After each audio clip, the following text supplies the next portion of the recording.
It's just, Oh, do you have dogs barking? it was seen, and you can hear the dogs, and I can hear your You're the backup baby. noises, and Your backup noises. that's exactly what we're doing here. Hello, everyone.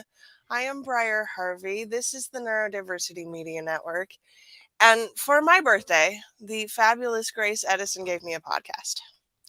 So And we both have cats. we both have cats. So everyone is here on the same page. It's going to be a great time. Um, we wanted to put together a show talking about mental health in a very real and honest way. And I think part of the problem here is that when people are talking about mental health, there's a lot of stigma, there's a lot of judgment, and there is a lot of sentiment about what we could be doing better. And I think we just wanted to have a real conversation about what it actually feels like to have a broken brain. Well, and I think originally when we were talking about there's just no originally. We've been talking about this for years at this point. Truly. But when we were talking about doing the podcast, a big thing for me is we've talked a lot about neurodiversity in terms of autism and ADHD, which will be part of this conversation, of course. It can't not. But that we don't really hear so much about some of the others, which is bipolar 1 and 2 and 3. And others. Oh, you're muted. Is What'd you there say? a three now? Yeah. Oh, that's new to me. Yes, there's a 3 now, apparently anyway. I know someone who was just recently diagnosed. So, Mm, um, I I also find that the stigma tends to be that it just becomes who you are. And that's always been a problem for me. That's always been really difficult because I am I don't know if I'm like if I can say I'm not maybe well, I'm not typical in any way, but I live a very successful life in many ways, and yet I still struggle very much deeply and you know, more deeply at times with having bipolar 2, which we can kind of define if we want. So hypomania versus mania. And I just want to be able to talk more about it. I think it's not being talked about enough. Although Taylor, I think Tomlinson, the stand-up comedian, talks about it a lot. And I'm like, you stole my bit. You stole my show. But I seriously appreciate it being, something that's being brought up more because we do hear a lot about, there are these certain ones that, like when I was diagnosed with ADHD, I told everybody. I didn't care. I was proud. right. ADHD is cool. If you're an entrepreneur, it's your superpower. Right. Like I said to Briar earlier before we started recording that my dad, who passed away in 2014, had a friend who owned a really successful restaurant. And on the card, it said his name. And then after his name, it said ADHD, like PhD, but ADHD. And I wanted to have ADHD so that I could put that on my card. And I mean, dreams really do come true, everybody, because here I Wish am. granted. Yeah. So I have ADHD and bipolar 2, and I'm just much more likely to tell people that I have ADHD. And they, what is it like comorbidity or something? Like these Right. two things, they coexist and they battle each other at times. And I think one of the things that I do want to talk about today is just the fact that it was very confusing for a long time as to what the actual problem was. Like I've been through burnout, certainly, which is more, well, it's a combination of manic episode or hypomanic episode to be correct. Um, Also having ADHD, and ADHD is an autism spectrum disorder, right? We're not sure. Okay. Kind of. So They're there, related. There's the in the DSM, the symptoms for ADHD and autism are actually not the same, but there's so much comorbidity here that it's a really difficult thing to talk. Well, and I think for me it's still unclear whether it's ADHD or autism, right? Like there's I'm at the point now where it doesn't matter much. Like it's good to have some kind of a diagnosis and a title. I think it's helpful because not that it's necessary, but I think it's been helpful for me because I'm like, okay, I can name certain things. Um and the bipolar diagnosis was incredibly helpful. I recently had a bipolar relapse, which is really difficult. So I had a depressed episode that lasted just over 7 months, and it was the worst depressed episode that I've ever had. So anybody watch, that's what happened to Grace. She didn't leave bed for 7 months, or did, but very infrequently. The bed still has a dent in it. Oh man, I know all about that dent. Yeah, it's quite the badge of honor. Look at my dent that I It's made. it's where the nest is. The nest. Oh my gosh. I'm gonna have to send you like an updated nest picture. People have always said that when I used to teach yoga, I used to have like things all around me.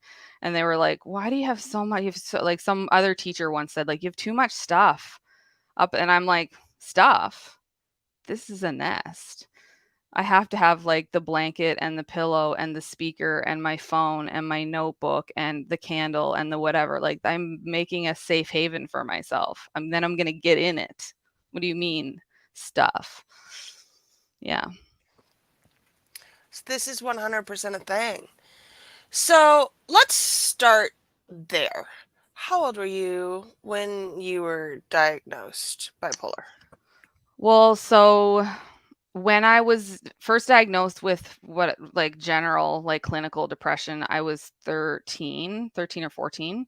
So I've been on every single SSRI that you could possibly name. Like I could go through them and it would be very impressive, right? Like Prozac, Paxil, Effexor, Celexa, Pristique, like the Luvox, Sertraline. The list goes on. I've been on all of them. Um, and that went on until I was actually the only time that I was like the best time of my life was when I was pregnant, surprising, with the twins.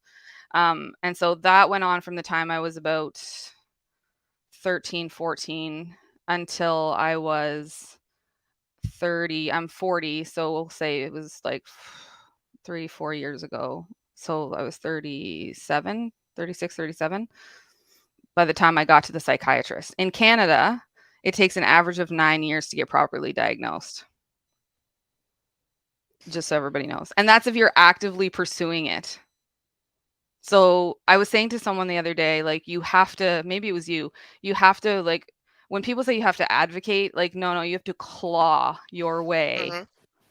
like nails dragging down cement to get a diagnosis. And when you do that, it's still going to take you potentially a decade to get properly diagnosed. I have a friend going through this with the NHS in the UK. It's very similar. It's certainly not better here in the States. The average is 7 years to up to 15, depending on your various and assorted marginalizations. Mm-hmm. And before I forget, I want to, at some point in this conversation, talk about just the fact that, like, we have this idea of what someone with bipolar or whatever, like, you can name a bunch of different things, but serious psychiatric disorders, what we think that they're like or they look like. And I just want to say, like, this is the face of someone with bipolar: smart and cute, right? Like, and successful.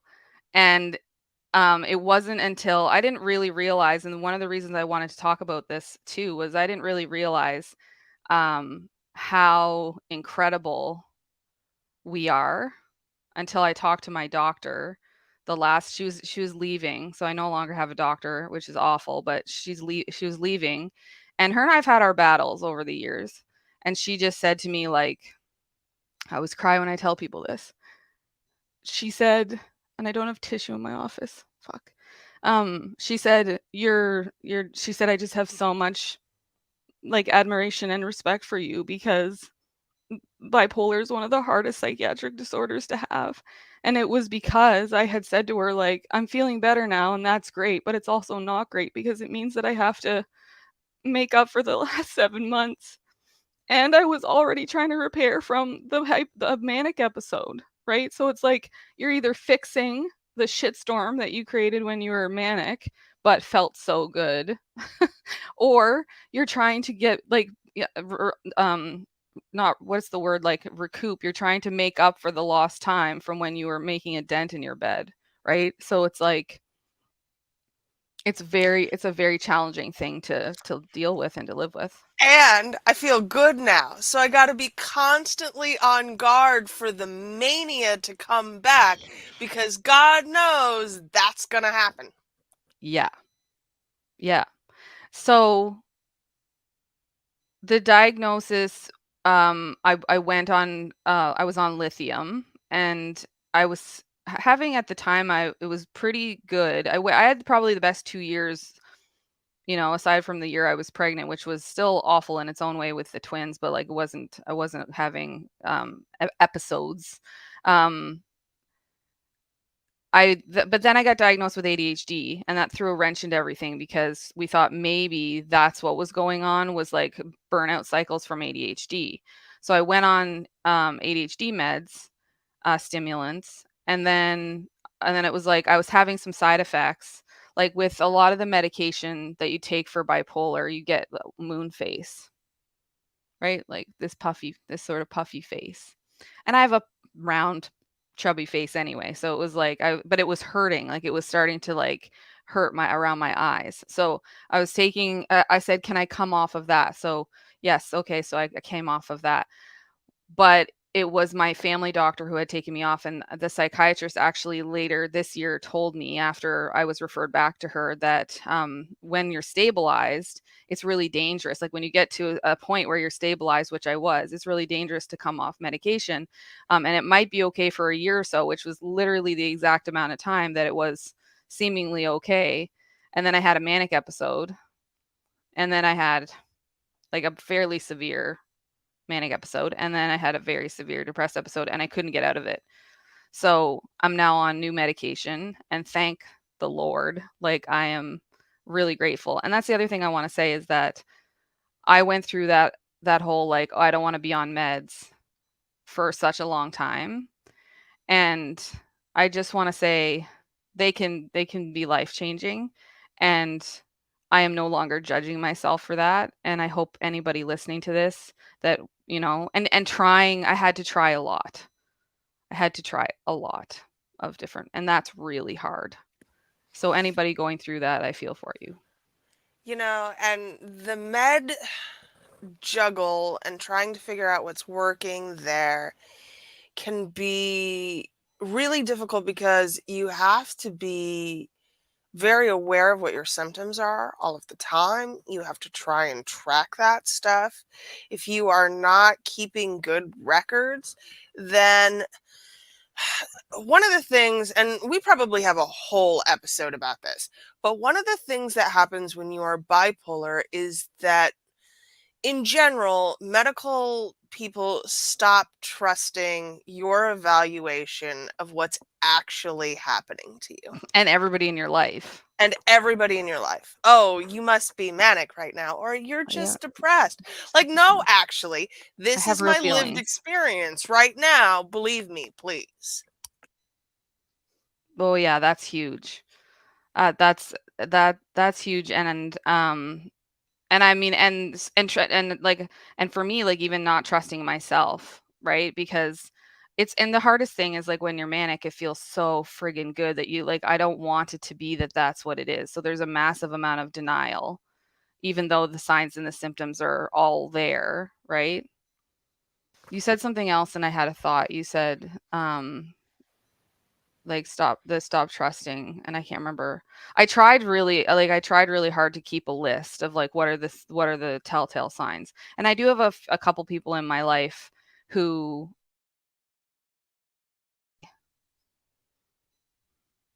you're seeming like you're manic right now. Um It's easier to hear when it's not in the moment when I'm trying to express myself, right? It's like in a calm moment to be like, lately I've noticed these things. So we've had to kind of build that in as part of the conversation, right? Yeah. And what's difficult here that I think a lot of people who are not bipolar don't understand is that mania feels good.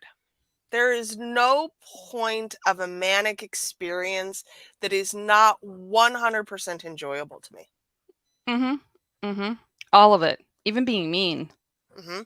feels good. Maybe especially Oh, being mean. especially being mean. Um I think what I was gonna say, or I don't know what prompted this, but you were talking about like the people in your life not maintaining friendships is really hard, and that's a whole other podcast episode. I think it's like maintaining relationships is really hard because, and the people that are still in my life love both versions of me. They love Dr. Jekyll and they love Mr. Hyde, and they've sort of learned to see through it and to know who's really in there. Um, but I've found that, like, it's hard to explain, um, and if I have to explain too much or people are really like, "I know, but you weren't there," or "I know, but," it's like,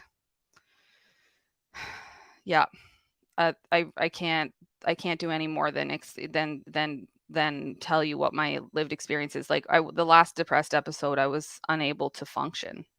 Um, wasn't a choice. There was no choice. And then people telling me to go for a run, go for a walk, go for a walk. You just need some sunlight. I mean, there are definitely things that are helpful for sure. Like, I go to bed early, which is a bipolar thing. Is like we stay up really late and we sleep in. So when I studied yoga and Ayurveda for however many years, that was one of the things that I really kept.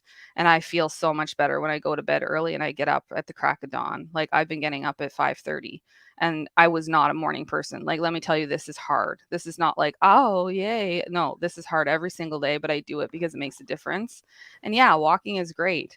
But when you're in the thick of it, the only thing that is even within reach is like fucking showers are not within reach. It's like sleeping and maybe eating ketchup chips. Yeah, bipolar depression has a specific flavor to it that's difficult to describe to people because it feels it's like depression on steroids, right?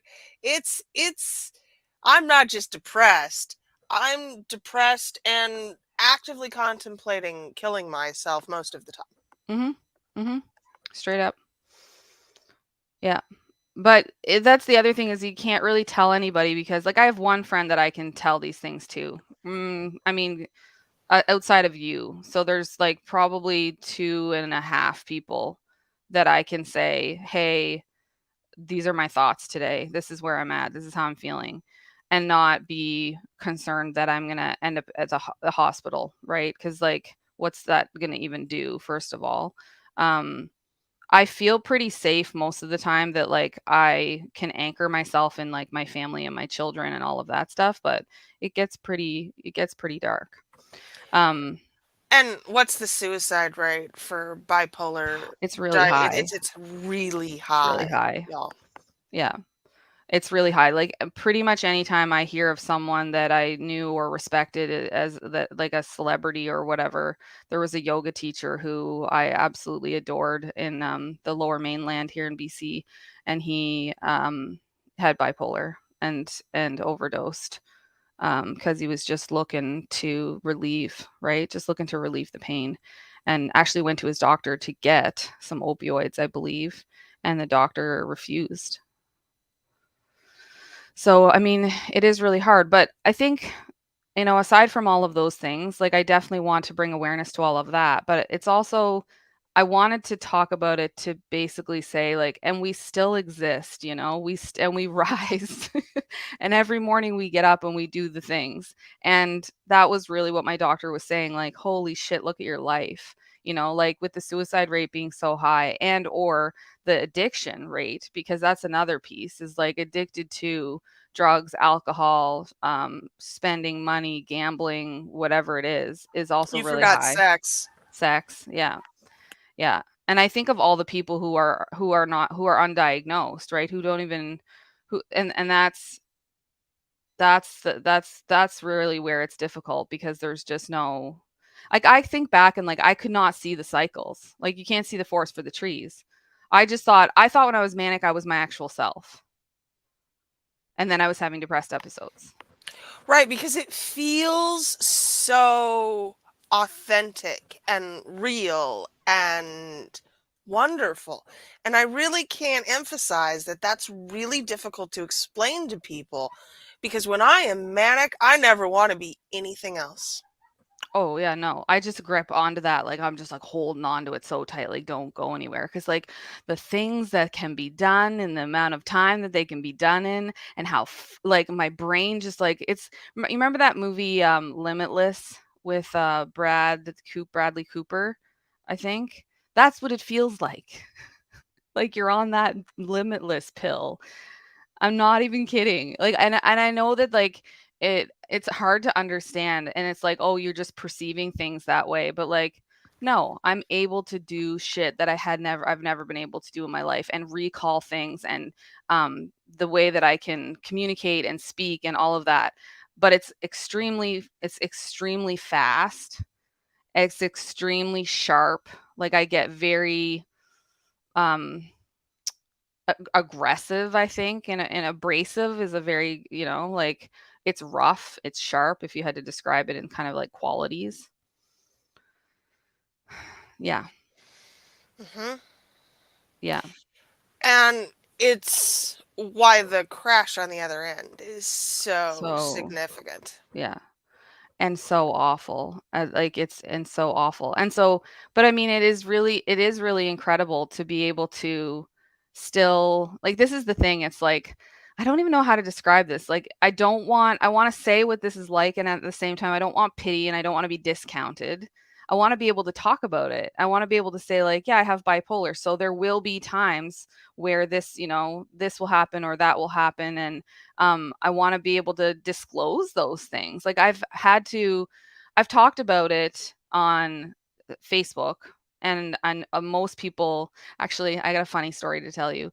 Um, there was Oliver has a friend who sort of was a new friend this year, and they were talking, and I had met his mom at some point. We had gone out for a mutual friend's birthday, and and he said, "Oh yeah, like, my mom knows your mom," and he said, but the other kid said, but I think they drifted apart and they're not really friends anymore, and which isn't even true. And Oliver said, "Yeah, my mom has bipolar." I mean, like, look, he's not wrong. Like, it was not an inappropriate, response. However, I did have to explain to him, like, there's a time and a place, and, like, actually we weren't really close friends. There wasn't like, we had gone out together and we knew each other and we say hi to each other and all of that, but there wasn't like we were getting together on the regular. So it was but it was interesting to me that he's obviously heard me talk about how it has an effect on friendships, right? And relationships. And then I'm there and then I'm not. And I totally understand. Like, I don't hold it against anyone who can't deal with it. Like, they shouldn't, if they don't want to, they shouldn't have to. Right. I I'm don't have okay with any that. expectation of support or like long lasting friendships because frankly, I'm not that up to the task. Mhm. Yeah.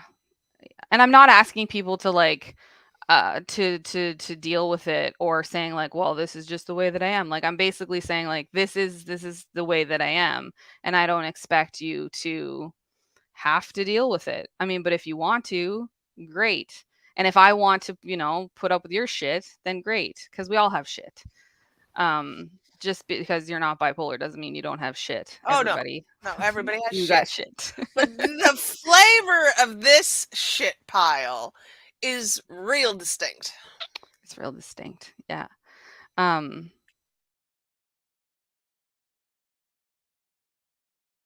really helpful for me. was like very, very much like pursuing a diagnosis, if that's possible, to do that and to stay on them, and to document and to chart sort of like, I think one of the most helpful things that I've done is like just keeping a loose journal of like, today felt like this has been going, so I know how long things have been going on for, when it started, what it felt like, what the symptoms are, even physically how I feel in my body, because my nervous system was a wreck. And so, like, just being able to keep those notes. I would also say, like, there are certain habits that are going to be great, and do start doing them when you feel good and keep up with them. And sometimes that's really hard regardless. The little things matter a lot, like drinking enough water and like getting in the bathtub and, trying to have a shower at least once a month. Just kidding. um, but and having like that support system, like it's so nice to have Briar to talk to, and that you understand.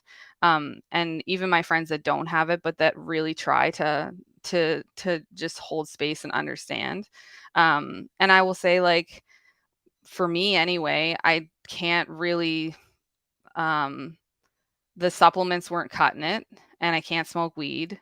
Well, I might be able to smoke weed again, I feel like, but I haven't been able to.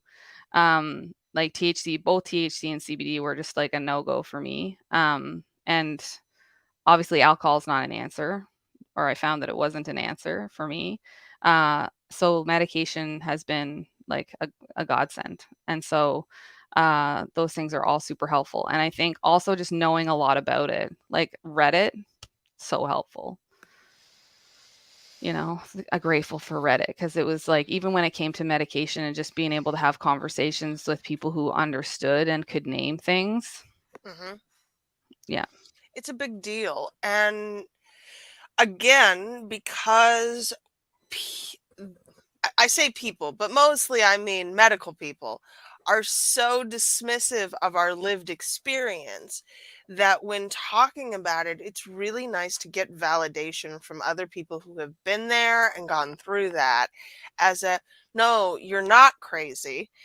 Yeah. You're just bipolar Yeah. Yeah. Which makes you feel pretty fucking crazy. all the time. Yeah. And it's like, it's also very hard. It's been hard on my family, right? It's been really hard on my family. And so the other thing too is, I don't even know how I want to say this, but I think like it can be very confusing as to what's going on. And like, I know now for sure that I have bipolar, and it's not just it's not the ADHD or potentially autism or burnout. That's what it is. And I think that's the other thing, is we don't want it to be that, and even other people don't want it to be that, because it's such it seems so grave. But I think coming to terms with it like sucks, but it's way better on the other side than trying to brush it off as something else. Does that make sense? 100%. And I think part of the problem is that the treatment for bipolar is so all over the map, right? Oh, Like, it is.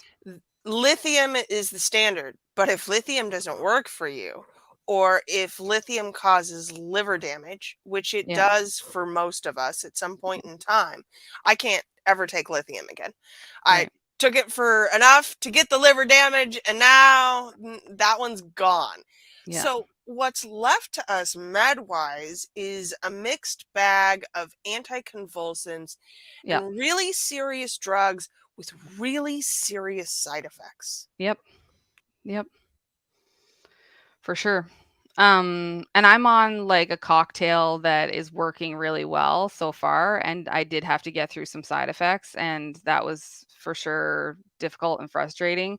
But that's why I say it it's for me anyway, at this point, it was worth the trial and error to get to where I am now, because it was, I mean, I wasn't going to be able to continue to live the way that I was living. Like, the last depressed episode was like, if I ever have to go through that again in my life, I fear for my life. It was that severe. And it's really, I mean, we haven't even mentioned work. Right. Like, and I think while being self-employed is a huge bonus because we can choose to ramp up and, and I've had the ability to do that, of saying like, I'm going to take on more clients or more work, or I'm going to reduce, or I'm going to do this, or I'm going to do that. Like, and I've got, a lot of versatility in my skills. Again, I'm saying this because it's like people with bipolar are not fucking dumb. They're not idiots. Like, we're very, very, very smart people. So we have a massive amount of talent and skills, but it's difficult to be self-employed because there is no disability time off, paid leave, whatever, right? Well, and that's assuming you have a job at all, because Yeah. unemployment and underemployment for bipolar folk is almost as high as it is for autistic people. We Mhm. don't we don't hold down jobs because we're great until we go off the deep end, and then you're not going to see us for 6 months. Yeah. Well, and this is where I started to learn that like short-term engagements, right? Or like like we'll renew after this much time, or we'll renew after this much time. And like trying for me was like trying to get through with the people that I really trusted. And that's really hard to find. I understand that. But for sure, guaranteed there's somebody watching this going, like, well, I was kind of thinking about hiring Grace to do something, and like maybe, and that's the part that I'm really talking about. It's like the way that we don't have awareness of it. It does not mean that I'm not that, and even when I'm depressed, I'm going to do a good job. It's just way harder for me. It's taken everything I've got, right? But the implicit judgment that people have about bipolar is absolutely inescapable. Yeah. I would honestly make it my life's mission to talk about this. Like, I feel that because and I've said this, you and I've talked about this before, but I think more common than we know because it's so hard to get diagnosed. It's so hard to get diagnosed, and it's misdiagnosed often because they're seeing just that, like, this is what my doctor said, or I don't know, someone said this. It's hard to get diagnosed because the only time that you go into the doctor is when you're depressed. You ain't going in there when you're manic. You feel fucking great. And I don't even remember who, I think it was my therapist who was like, "You might be bipolar," because she'd seen me for 6 years. And she was like, "Okay." And she would say to me, like, "Well, you're very, very," she was the one that was like, "You're very sharp today." Not sharp as in smart, but like pointy. Like, you're, and I'd be like, "Yeah, I don't care." I was diagnosed at 16, and I think I, in this way, got lucky. Got lucky because I was manic at the time, and my Oh. parents had taken me in. And Mm, it took this doctor exactly 10 minutes to have a conversation with me and go, "Oh, yeah, this is classic mania." really? Hmm. But most people don't get that because media feels good. I'm happy. I'm doing things. I'm living my life. I was not, and in I'm type 1. So in true classic mania, I wasn't sleeping. I Mhm. think Mhm. I think when Or I went to the eating. or eating, and I think I had been up for almost 72 hours when I spoke to the psych the first time, Oh who my was god, I like, can "Oh just yeah, picture it. this isn't normal. You're not supposed to be doing this." I'm like, "But why? It feels fantastic." Yeah. Yeah. Well, and you know what's funny is that the mania feels good to us. It feels terrible to the people around us. The depression feels terrible to us, but feels good to the people around us to some degree. Like, I just find that my family would probably much prefer a depressed version of me over a manic version of me because I'm cuddly and I'm slower and I'm, kind of, and I'm not talking a mile a minute and coming up with 9 million ideas and buying all the shit from Amazon. There's like very telltale signs, but at least I still love the Funko Pops. I was about to say, there was a moment there where people were legitimately concerned about your The Funko Funko Pop Pops. budget. Yeah, and I mean, true, like valid. It was, but sometimes the things we do when we're manic end up being actual sources of joy, and they are still very much a source of joy. I just now can only buy one like every few months. Um, so yeah, I think that it's just a conversation. Like I know this conversation's had a lot of elements to it, things that we've said we'd like to talk more about, and like the friendship thing and the work thing, and we're the getting diagnosed and all the rest of it. But like I just want to have a conversation because I was very much feeling like it was left out of the conversation. And we say we talk about mental health issues, but like do we though? Do we? We talk about anxiety and depression, but really how far into that do we go? And I find that for me too, not just what I see, is that we talk about things after the fact.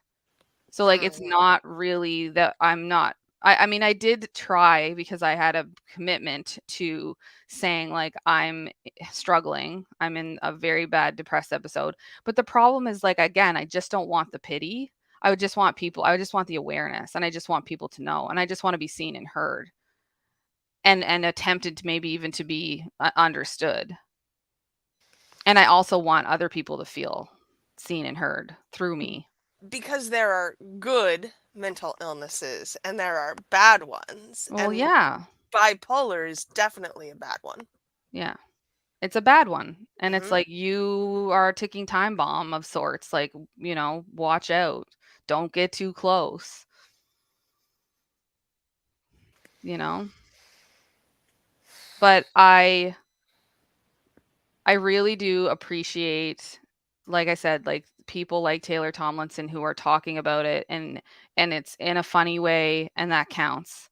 But I still think that we need to, as regular old schmucks, just talking about this kind of thing, because I've had people write to me, which I love, and say like, would you have a conversation with my kid, or like you give me hope that like my kid who really struggles with whatever is going to be okay. And I'm like, you think I'm okay? Thank you so much. But I am okay. Like that's the thing, that underneath it all, like although I'm not okay at all, I'm really okay. Like I'm doing really well. And I think it's this coexistence of like things being absolutely horrible and horribly excruciating, but also at the same time like persevering and getting through. And I do maintain friendships. I have a friend that we've been friends, and we talk almost every day since I was in grade 7. So like I can fucking maintain friendships with the right people. And just because I don't talk to somebody for a while, that doesn't mean anything either. And I think we need to really like start to normalize this, that like that has nothing to do with how much. And I think it's also, we would maybe we would talk more if this kind of topic was comfortable too. Like, are you making the space comfortable?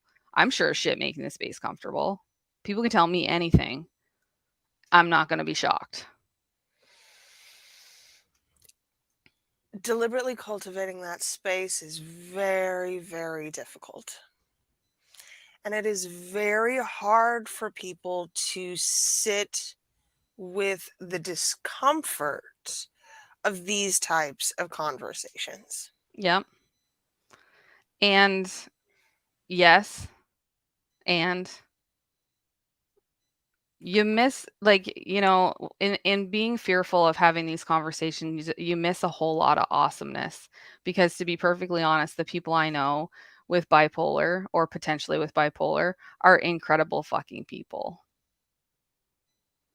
They really are, because we have persevered. We have been through some shit. We really understand the gamut of being human, like the spectrum, and like of human emotion, and be dark nights of the soul.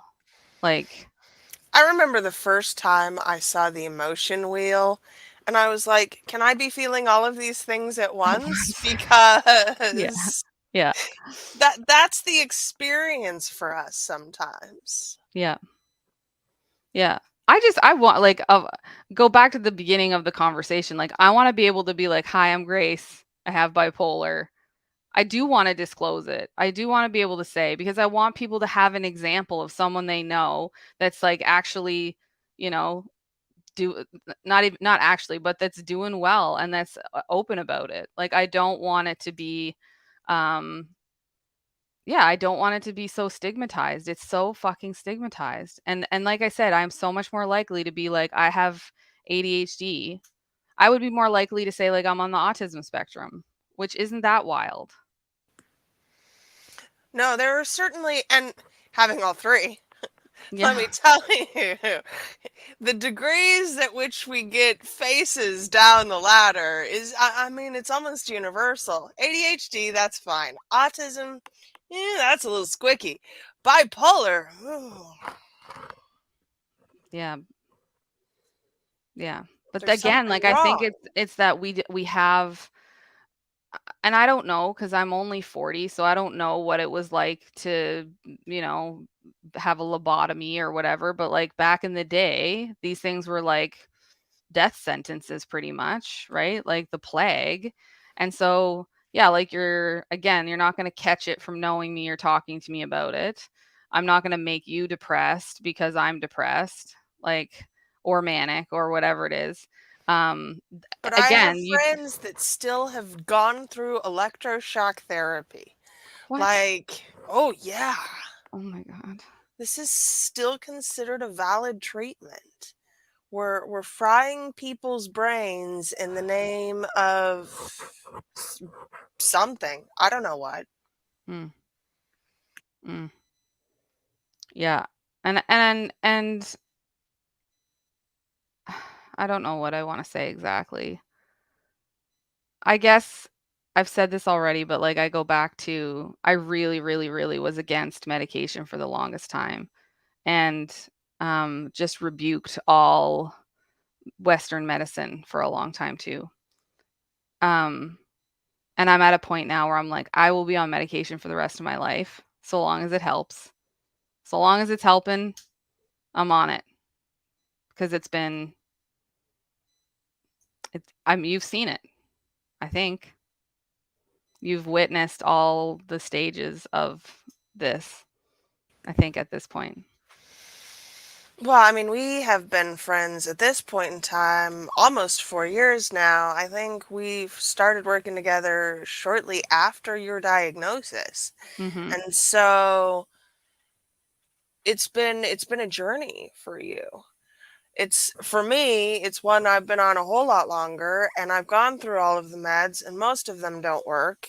So I am back to smoking weed and microdosing mushrooms. Which is great.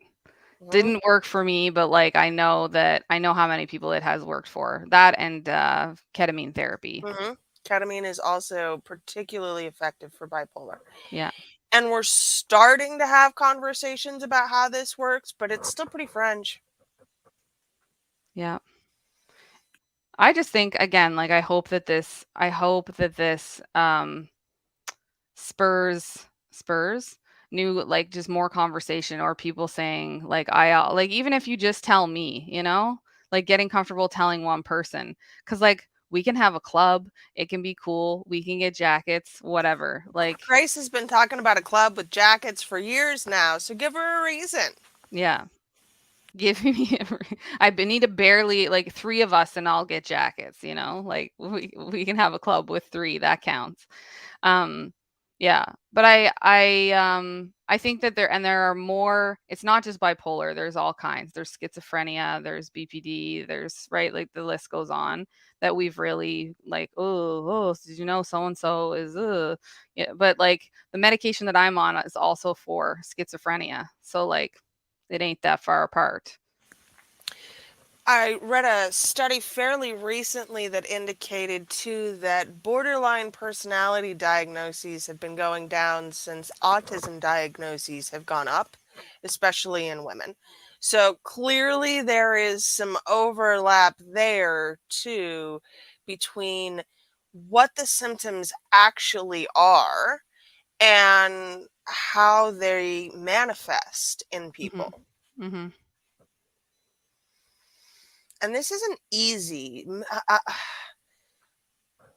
Diagnosing mental health issues in most cases involves verbal test batteries, but there's not a you can't go step into an EKG machine and go, "Oh, clearly you're bipolar." Yeah, no, no. And it like, you have to go through quite some like, it has to go on for quite some time because, like, what do they commonly say? It's sort of 9-month cycles, and maybe, Mhm. right? Well, that was the other thing is, like, seasonal affective disorder, right? Was the diagnosis for a while. Like, they were sort of like, "Okay, so it's this, then it's that, then it's this." And the hard part too is that, like, the medication that they're giving you for generalized anxiety or for depression, SSRIs, that shit not only doesn't work, but it makes you feel worse because it's not a serotonin issue. So, like, And that's in the other thing fact, is you nobody's become a got goddamn serotonin. researcher. Yeah. Right, right. This one's been coming out recently, and the ways in which serotonin and depression are related has been more or less debunked. We've based an entire class of drugs on serotonin and the lack thereof is the cause of your depression. And it turns out, oh, maybe it's not. Yeah. Hmm. Yeah. And we are the Well, guinea pigs. for sure. And I think we haven't focused, I mean, if we're gonna get into some of this, like, and I have my dopamine necklace because I'm just like, we haven't focused enough on dopamine. Like, we're not talking enough about dopamine or noradrenaline or whatever. Like, we've been so focused on serotonin and melatonin, or what's the oxytocin. But it's like, what about the ones that actually help with the functioning? Like the legit fucking motivation and desire and that, which is the root of, like, you need those things to function, to get the things done. If you don't give a fuck.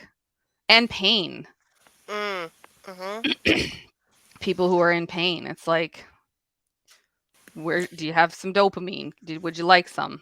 And the correlation between pain and mental health issues cannot be overstated here. There is a high relationship.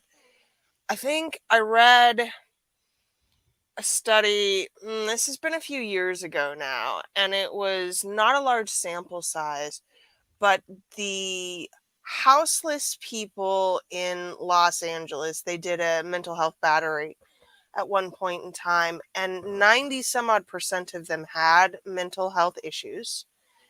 45% of them were bipolar. So the lack of functioning is really an important part of this question. Mhm. Mhm. Yeah. Well, and again, like, these are the kinds of things that also cause a misdiagnosis, right? Like fibromyalgia, ADHD, burnout, and they're all closely related. But it's like, what actually is the thing? And what are what's the thing and what are the symptoms? Because it's almost like a wheel that you can turn and click, right? Like, what's at the top? So, like, is the fibromyalgia causing depression and, whatever? Or is it, turn it again? Is it the depression that's causing the pain and the right? And the lack of ability to function. So it's like, that's why I say keeping a journal of some sort, being able to track what's going on and when and for how long, because those cycles are telling.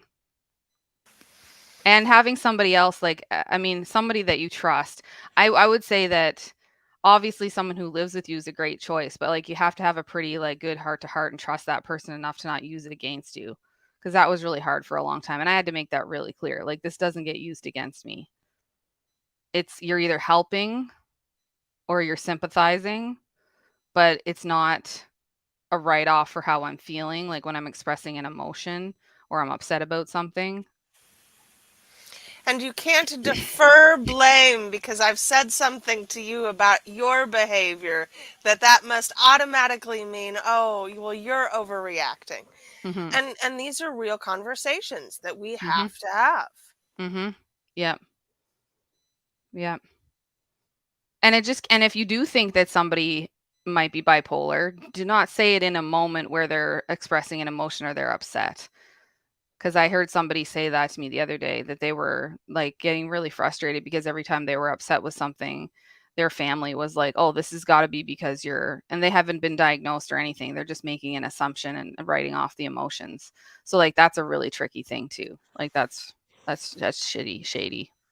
Well, and socially, culturally, we are in an era where armchair diagnoses are at an all time high, which is unfortunate when we recognize how difficult it is to get an actual psychiatric diagnosis in the first place. I know. It's hard because on the one hand, stuff like TikTok, like it's great because it's building awareness, right? Like there's this guy who is a narcissist, diagnosed narcissist, and he has this channel and like it's helpful, but at the same time, it's also got every Tom, Dick, and Harry thinking that their spouse is a narcissist because there's some seemingly comparable or similar shit going on.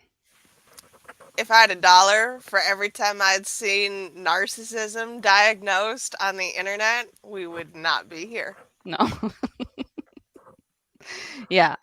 Um So, and I get like when I say, fight for a diagnosis and people might roll their eyes because like, but that's why I'm using the word fight because it is really hard. First of all, there's a lack of doctors in Canada for sure. I don't know about the US, but like we just Nope, don't have any everywhere. doctors. Everywhere. And Mental health so is borked everywhere.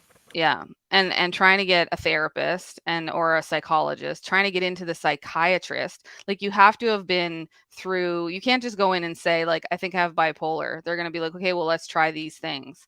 And the psychiatrist was extremely helpful. I wish I'd listened to her sooner, to be honest, because she had given me, better like, she had uh, suggested a medication that I'm on now, like, years ago, and I didn't wanna take it because I was fearful of it, and now it's the best thing that I've taken to date. So it does become something where you kinda have to keep going and keep going, and when you don't feel well, that's hard to do because you're already fighting for your life just to get up in the morning. Well, and this is something I say a lot. We are asking people who are least capable of advocating for themselves to advocate for themselves for treatment that is difficult to get. It is really, it's such a painful cycle. Yeah, yeah, yeah. I, um I think from this, like, I want people to be more aware who don't experience this, to maybe sort through some of their judgments or misconceptions or things that they've, and at the same time, like, simultaneously being more sympathetic or empathetic or whatever towards people who live with really serious mental health issues and diagnoses, but also not judging, like understanding and being sympathetic does not mean judging people and writing them off, right?